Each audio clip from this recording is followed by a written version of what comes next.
Look, I don't think that Netflix needs much of an introduction. Most of us have it, most of us use it, and occasionally they have pretty good films. That being said, sometimes it takes a while to dig through the trash to find those pieces of gold. So this list will give you 10 of the best indie films now available on Netflix. Number 10 is Enemy.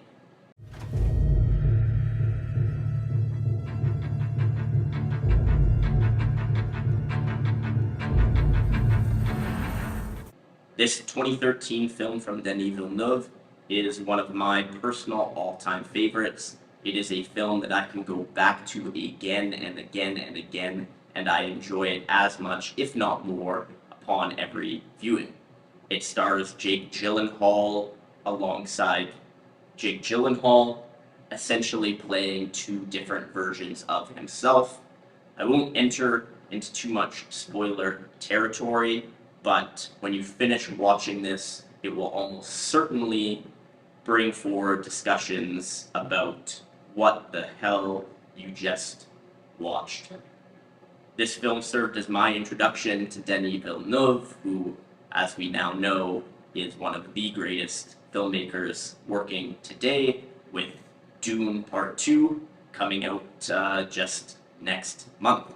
Number 9 is Frances Ha. Move in with me. You said no. But I can't. You can. You don't want to. What do you do? It's kind of hard to explain. Because what you do is complicated? Because I don't really do it. This film comes from Noah Baumbach and features his now wife, Greta Gerwig. Gerwig also served as a co-writer on this project, giving us a glimpse into what they would go on to create, as just last year they co-wrote and Gerwig directed Barbie. This film is gorgeous in its black and white. It is very simple in its concept. Greta Gerwig essentially plays this young woman trying to make it, but kind of falling, stumbling along the way. We see her interactions with potential lovers, with roommates, and everything feels real. It's not necessarily a film that is designed to keep you on the edge of your seat, but it's a film that is made to have you sit back and observe this young woman try to figure this crazy world out. Interestingly, they shot this on non-professional grade cameras and even used lenses designed primarily for taking photos. So if you think that you need that $50,000 cinema camera to make a brilliant film, well, here's an example of why you might not. Number 8 is Marriage Story. She knows when to push me and when to leave me alone. He never lets other people keep him from what he wants to do. Dad, you're too far. I know. It's not easy for her to close a cabinet. He's incredibly neat. She's brave. He's brilliant. She's He's very very competitive. This 2019 film is from no one other than Noah Baumbach. Another brilliant film from this acclaimed director. Again, showing the intricacies of relationships, of trying to make it, trying to survive. In this case, it follows a couple, Adam Driver and Scarlett Johansson, not a bad leading duo, as they navigate their divorce, as they try to work their differences out for the sake of their family. Outside of the couple, this film also has Laura Dern, who was, of course, brilliant and won Best Supporting Actress at the Academy Awards, and this film was nominated for a total of 6 Oscars. The screenplay, outside of the performances, is certainly one of the most talked about aspects. The dialogue is so raw and real, it makes you feel as though you are witnessing this real life relationship kind of crack and crumble in front of your eyes. Of course, there is the one scene that has been oft memed in the years since it's come out, where we see Adam Driver explode in a fit of rage. And if you've just seen the meme and not the film, I would certainly implore you to watch the movie. That scene, within the context of the greater picture, is so incredibly powerful. Number 7 is Crip Camp, Disability Revolution. Come to Camp Jeanette and find yourself. There I was in Woodstock. You wouldn't be picked to be on the team back home, but at Jeanette, you had to go up to bat. This 2020 documentary is from directors Nicole Newnham and James Lebrecht, and it is probably the best film that I've seen that explores the disability world. It offers such an insightful and unique take on the lives of all of these folks with different abilities, and it provides a humanity that I haven't necessarily seen before on screen. The concept for this film actually started with an offhand comment from Lebrecht, who said, I would really love to make a movie one day about this summer camp I attended. They then had a conversation, Lebrecht and Newnham, and they realized, oh my gosh, yes, this needs to be made. The film starts off by exploring what life at the camp was like, essentially this kind of hippie style camp where camp counselors are maybe smoking weed with attendees, and then it turns into a documentary that showcases the amazing activism that these camp attendees are able to contribute to. It shows their power, their unique voice, and the impact that they are able to make. It was deservedly so nominated for Best Documentary at the Academy Awards, and is well worth a watch. Number 6 is The Kindergarten Teacher. Mozart was nurtured by kings and queens. It's almost like a sign from God. Why are you upset? I loved it. This 2018 film is an odd one, but it is enthralling. It comes from director Sarah Colangelo, who adapted the film from an Israeli project of the same name. It stars Maggie Gyllenhaal and Parker Savak, who essentially are playing a kindergarten teacher, surprise, surprise, based on the title, and a kindergarten student. It starts off as a seemingly innocent relationship as the kindergarten teacher wants her student to explore more of the poetry that he's able to craft at a young age. However, as the film progresses, so does Maggie Gyllenhaal's obsession, and we ultimately go on a journey that we probably didn't expect going in. This is yet another one that is beautiful in its portrayal of these complex characters, and is one that not enough people have seen. Number 5 is Beasts of No Nation. What is this thing doing here?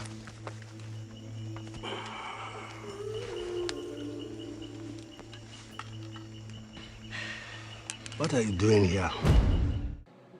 This 2015 film is adapted from a novel of the same name from director Kari Jochi Fukunaga, and it portrays a fictional African country, kind of an amalgamation of various aspects of a multitude of African nations, and it showcases the devastating reality of the use of child soldiers.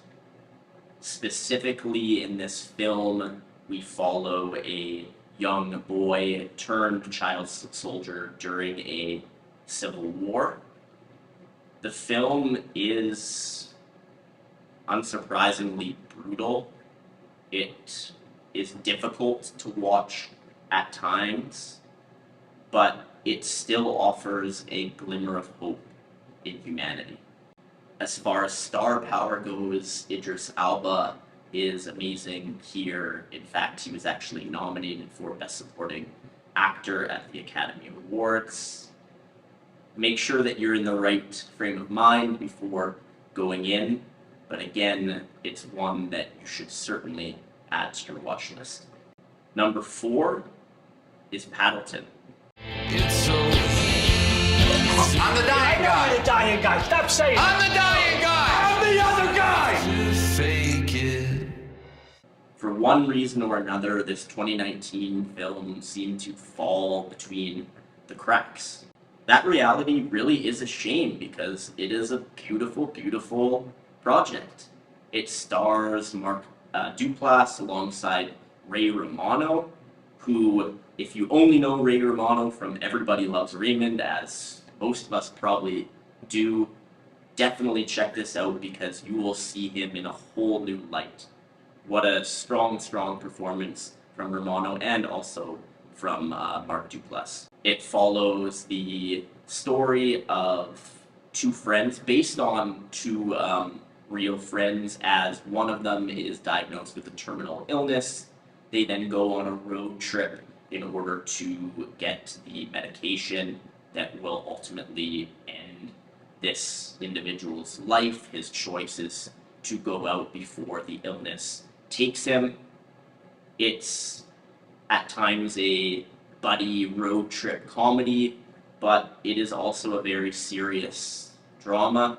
We see these two friends play the game they invented, which is the title of the film, Paddleton, but we also see them laugh and cry as they face the reality of human mortality. Number 3 is Creep, and also Creep 2. No one knows I'm here. Hi. Oh, I'm sorry. I didn't mean to scare you. I'm assuming you're Aaron. Yeah, I'm Aaron. Nice to meet you. Joseph. Oh my God. Oh my God. This is gonna be a good day. Cheating a little bit here, but I wanted to free up another spot on the list, so I put Creep and its sequel here together. This is another Duplass production, and it also stars Mark Duplass alongside Patrick Bryce. Both of these films are directed by Bryce, and the story came together as a collaboration between Bryce and Duplass. The first film was shot for about as low a budget as you can shoot a film for. Duplass himself actually said that he considers it to be a zero budget production, as all the cast and crew were essentially friends who were in it just to make great independent cinema. In fact, a lot of the dialogue that we see, particularly in the first Creep, not as much in Creep 2, is improvised. Bryce and Duplass went in with an idea, but then they allowed the project to take them where it needed to go. The result is one of the best low-budget horror films that you could imagine. It's, again, one of my personal favorites, and somehow the sequel, despite following a pretty similar premise, is actually able to surpass the original. There's been talks for a third film, but no details have been released yet. At the end of the day, low budget, amazing results. Number 2 is Okja. This beautiful and special little creature will be a revolution in the livestock industry. Our super pigs will not only be big and beautiful, they will also leave a minimal footprint on the environment, consume less feed, and produce less excretions. And most importantly, they need to taste fucking good. This 2017 film from Bong Joon-ho, known of course for his direction of Parasite, is a pretty wild ride. The screenplay was co-written by Bong Joon-ho and John Ronson, and it is genre-bending. It's action-adventure, it's sci-fi, it's comedy, it's drama. It's all of these elements together that are combined to create a fun and endearing film. It has a pretty star-studded cast with names like Tilda Swinton, Paul Dano, Jake Gyllenhaal, and a wonderful performance from An Seo-hyun. The premise of the movie is that there has been a competition to create the world's best super pig. Strange, I know, but the film then goes on to touch more serious topics like race and ethnicity, power, capitalism, all of these things without ever taking itself too seriously. Number 1 on this list is Roma.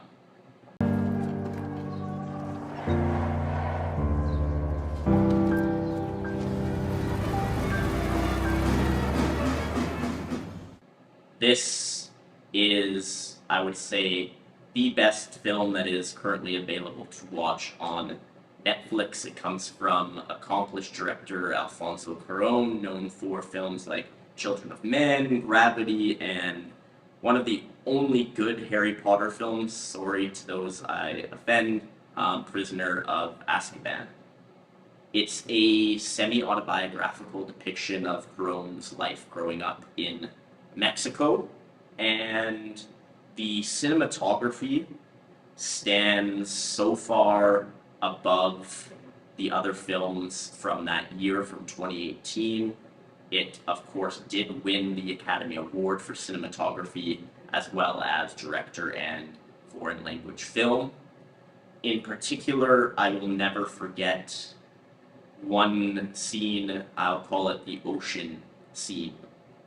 It was so powerful and so heartbreaking and so beautifully shot that it is a moment in a film that has stuck with me unlike many others.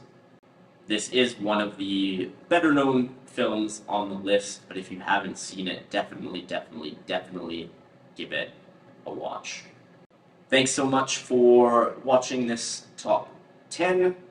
While not everything on Netflix is amazing, there are more than enough brilliant independent films for you to watch. These are just 10 of the best. If you did watch this video, appreciate it. Feel free to do the like thing, the comment thing, the subscribe thing, all of that stuff, and hopefully you watch another one. Cheers.